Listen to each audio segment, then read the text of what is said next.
Trade union है क्या और इसकी ज़रूरत क्यों पड़ती है। मिसाल के तौर पे आप एक जगह काम कर रहे हैं और यू वांट टू रेज़, आपको पता है कि आपका बॉस आपकी बात नहीं मानेगा because of so many different reasons and probably he is not going to listen to you. आप जाते हैं, डरते-डरते नॉक करते हैं, कहते हैं कि सर मैं आ जाऊँ? वो कहता है जी आ जाएँ, आके बैठें, क्या मसला है? आप कहते हैं कि जी मेरी महँगाई बहुत हो रही है, ब्ला, ब्ला, ब्ला, ब्ला, मेरी तनख्वाह बढ़ा दें। बॉस आपको एक लंबी सी स्पील देता है, कहता है कि यार आपको पता है वैसे ही इतने मसले मसाइल हैं और यार अगर काम करना है तो करो, नहीं करना तो नहीं करो, कोई मसला नहीं है। अभी और 4 सीनियाँ आपको दिखाता है कि उसकी टेबल पे पड़ी हुई हैं। आप एक अकेले तन्हा आदमी हैं, आपके घर के अंदर इश्यूज़ हैं, लायबिलिटीज़ हैं, आप कहते हैं कि यार चुप करके काम करो और बस जिस तरह से चल रहा है उस तरीके से try to ends meet. But इस एग्ज़ाम्पल को थोड़ा-सा चेंज कर लें। आपके डिपार्टमेंट के लोगों को पता चलता है कि you need a raise, everyone now starts saying कि यार we also need a raise. You are 7, 8 people, you get up from your seats, you go, you barge into your boss's room and say, boss, raise चाहिए. The boss says 8 people, right? And now he can't say कि आप सारे के सारे चले जाएं या आपको रिप्लेसमेंट मिल जाएगा because maybe you're the most important people in the department and it is very hard to replace 8 people overnight. For every boss, for any entrepreneur, sales revenue is very important. और अगर काम करने वाले लोग काम करना छोड़ देंगे तो उस तरीके से उसके बिजनेस के लिए, उसके रेवेन्यू के लिए प्रॉब्लम होगी, उसके क्लाइंट्स हर्ट होंगे, उसका जो है रेवेन्यू गिरेगा, उसकी प्रॉफिटेबिलिटी गिरेगी, मार्केट में नाम ट्रैवल जो है वो अच्छा नहीं करेगा. Now he will think twice before saying no. This is the power of a trade union. Trade union का मतलब ये है कि it's a simple representation, it's a collection of employees, it's a representation of employees who actually force or persuade the management to change or increase salaries or to improve the working conditions of a business, right? जब आप ज़्यादा तादाद में जाके collectively किसी चीज़ को bargain करते हैं, आपकी बार्गेनिंग पावर ज़्यादा हो जाती है, आपकी नेगोशिएशन पावर ज़्यादा हो जाती है. The authority by which you select a few representatives और रिप्रेजेंटेटिव्स आपके बिहाफ पे जाके नेगोशिएट करते हैं with the manager, with the boss. उस एग्रीमेंट को कलेक्टिव बार्गेनिंग एग्रीमेंट कहा जाता है. कलेक्टिव बार्गेनिंग एग्रीमेंट वो एग्रीमेंट होता है जो एम्प्लॉयर और वर्कर्स के दरमियान होता है, by which the workers nominate few representatives जो उनके बिहाफ पे जाके बात करते हैं. उनको ट्रेड यूनियन रिप्रेजेंटेटिव्स कहते हैं. ट्रेड यूनियंस बहुत तरह की होती हैं. कुछ क्राफ्ट यूनियंस होती हैं. क्राफ्ट यूनियंस का मतलब है कि जितने प्लम्बर हैं, चाहे वो कहीं पे भी हैं, उनकी एक ट्रेड यूनियन है. जितने डॉक्टर्स हैं, चाहे वो कहीं पे भी काम कर रहे हैं, उनकी एक ट्रेड यूनियन है. वैसे वाइट कॉलर में भी आ सकती है depending upon the profession. Craft ज़्यादातर ब्लू कॉलर जॉब्स के लिए इस्तेमाल होता है. उसी तरीके से इंडस्ट्री ट्रेड यूनियंस होती हैं, यानी कि एविएशन इंडस्ट्री के जितने वर्कर्स हैं उनकी एक ट्रेड यूनियन है. जितने बॉटलर्स हैं उसमें चाहे कोई भी डिजिग्नेशन का एम्प्लॉई हो, चाहे वो इंजीनियर हो, चाहे वो ट्रक ड्राइवर हो, लॉरी ड्राइवर हो, वो प्रोडक्शन मैनेजर हो, उनकी एक ट्रेड यूनियन हो सकती है. उसी तरीके से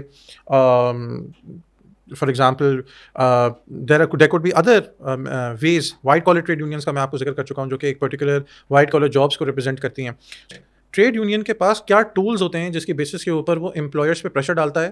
this collection of tools is known as industrial action. Industrial action is a collection of tools through which trade union can apply pressure on the employer. So the easiest way to go on strike. ये बहुत extreme measure होता है. क्या आप करें कि मैं कल से काम पे नहीं आऊँगा, राइट? सारे के सारे जो वर्कर्स हैं, 500 वर्कर्स उठे और कहेंगे बॉस अब हमारी बात नहीं मानने में काम पे नहीं आऊँगा. बहुत सारे इश्यूज़ होते हैं उसमें. एक तो जब तक आप काम पे नहीं आएंगे आपको रोजी रोटी नहीं मिलेगी. आपके घर के ऊपर राशन अगर इतना है तब you can afford to sit at home. The second thing is go slow. Go slow का मतलब है कि आप अपनी काम की रफ्तार को जानबूझ के तंग करने के लिए स्लो कर देते हैं. फॉर एग्जाम्पल अगर आप एक काम 4 घंटे में करते हैं तो आप एक काम 6.5 घंटे पर ले जाएंगे.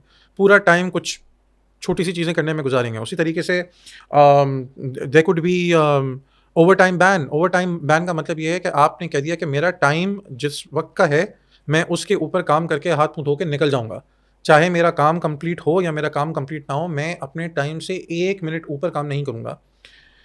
वर्क एज पर रूल का मतलब ये कि जो काम दिया गया है, जो आपकी जीडी में 6 चीज़ें बस मैं वही करूँगा. उसके अलावा कोई और रिस्पॉन्सिबिलिटी जो मैं पहले आपके लिए कर दिया करता था वो मैं नहीं करूँगा. ये वो 3-4 टूल्स हैं जिनके थ्रू ट्रेड यूनियन अपने एम्प्लॉयर्स के ऊपर, अपने जो है वो मैनेजमेंट के ऊपर प्रेशर डालती है. नाउ व्हाट गिव्स और what makes a trade union more powerful? If there are more number of people in a trade union, the trade union becomes powerful. If it's a close shop. Close shop का मतलब है कि trade union कहती है कि जो बंदा इस कंपनी में दाखिल होगा एज एन एम्प्लॉई, वो ट्रेड यूनियन का ऑटोमेटिकली पार्ट हो जाएगा. उसके पास कोई और ऑप्शन नहीं है, उसके पास चॉइस नहीं कि वो ट्रेड यूनियन का पार्ट हो या ना हो. Close shop, right? Third thing, if the demand for the good, जो ट्रेड यूनियन जो वो के वर्कर्स जो वो गुड बनाते हैं, अगर उनकी डिमांड बहुत ज़्यादा है, अगर उनकी डिमांड बहुत हाई है, राइट, तो अब जो है ट्रेड यूनियन के पास बहुत पावर होगी. वरना ट्रेड यूनियन ये बोलेगी कि अगर देखो भाई आपने हमारे साथ छेड़छाड़ की तो हम ये चीज़ बनाना छोड़ देंगे. आपका रेवेन्यू गिरना शुरू हो जाएगा।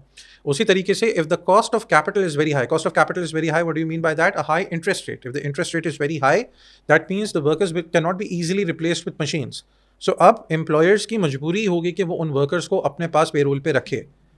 उसी तरीके से if the level of unemployment is very low, यानी कि the level of employment is very high, जितने वर्कर्स हैं, जितने जो लेबर फोर्स है उसमें वो तकरीबन जॉब पे है, तो अब अगर एक बंदा छोड़कर चला भी गया तो उसका रिप्लेसमेंट बहुत मुश्किल से मिलेगा या महंगा मिलेगा। तो आप कहते हैं यार इसकी डिमांड पूरी करो, ट्रेनिंग कॉस्ट भी लगेगी, फलाना लगेगा, ढमकाना लगेगा, यार इनको एक प्राइस हाइक देते हैं और अल्लाह खैर सल्ला।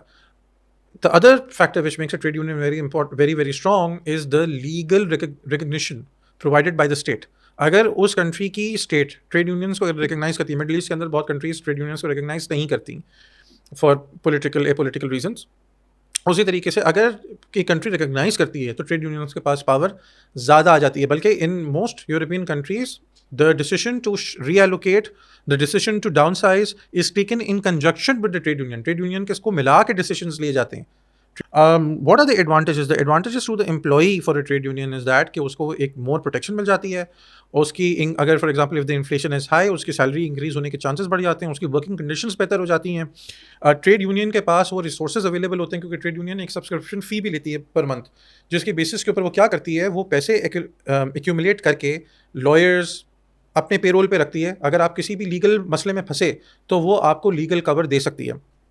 उसी हिसाब से अगर for example if you have gone on strike तो ट्रेड यूनियन आपको एक सर्टेन अमाउंट ऑफ टाइम के लिए कुछ स्टाइपेंड दे सकती है कि भाई जाओ आपके घर के राशन के लिए पैसे हम दे देते हैं, लेकिन कल से काम पे नहीं आना वरना ये स्ट्राइक सक्सेसफुल नहीं होगी। डिसएडवांटेज क्या है? डिसएडवांटेज ये है कि चूंकि ट्रेड यूनियन के most of the decisions vote पे डिपेंड करते हैं, राइट? तो आप एक चीज़ से एग्री नहीं करते होंगे, मगर अगर मेजोरिटी एग्री करती है तो आपको मजबूरन मानना पड़ेगा, राइट? एक चीज़ ये है। दूसरी चीज़ ये है कि फॉर एग्जांपल अगर आप एक स्ट्राइक के बाद आ रहे हैं, आपकी कंपनी ने आपकी बात मान ली है, काम तो फिर भी आपको करना है, तो अब आपको काम पहले से ज़्यादा करना पड़ेगा to cover for that loss.